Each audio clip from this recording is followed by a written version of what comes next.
ఏం చేయాలి తెలిసిన మీ పిల్లలకు మీ కుమార్తెలకు రోదన చేసే విద్యను అంగలార్చే విద్యను నేర్పమంటాడు ఆయన. అంగలార్చే విద్యను నేర్పాలి, రోదన చేసే విద్యను నేర్పాలి. మనం ఏ విద్య నేర్పుతాం? అనేక విద్యలు ఉన్నాయి, భూమి మీద ఉన్నాయి లేదా? చాలా విద్యలు ఉన్నాయి. కానీ నీ బ్రతుకును కట్టే విద్య, నీ జీవితాన్ని కట్టే విద్య, నీ కుటుంబానికి తరతరాలకు ఒక దీవునికరంగా నిలబడిపోయే విద్య ఏంటో తెలుసా? చెప్పాలి. రోదన ప్రార్థన చేసే విద్య నేర్పాలి.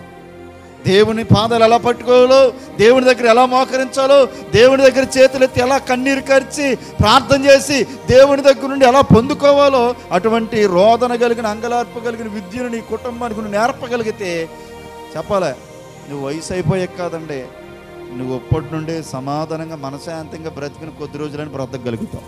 ఎందుకని? ఎటు నుంచి ఒత్తిడి రాదు. ఎందుకని? వాళ్ళందరినీ పిల్లలందరూ కూడా దేవుని మీద ఆధారపడిన వాళ్ళు అవుతారు. దేవుని మీద ఆధారపడి దేవుని సన్నిధిలో కనిపెట్టుకుని పొందుకున్నారు కాబట్టి నీకు ఏ ఇటు నుండి ఒత్తిడి అనేది రాదు. లేకపోతే చిన్నదానికి వస్తుంది, కొట్టినా వస్తుంది, తిట్టినా వస్తుంది, లేకపోతే మంచం లేదైనా వస్తుంది, బీరువా లేదైనా వస్తుంది, ఏ లేదైనా వస్తుంది. కానీ అన్నీ రాకుండా అంటే వాళ్ళు ఎవరి మీద ఆధారపడాలి? దేవుని మీద, ఆయన ప్రార్థన మీద ఆధారపడితే నీ క్షేమం కొరకు కూడా ప్రార్థన చేస్తారు. అల్లుడైనా, కూతురైనా, కొడుకైనా, ఎవరైనా. హల్లెలూయా. ఏ విద్య నేర్పితే?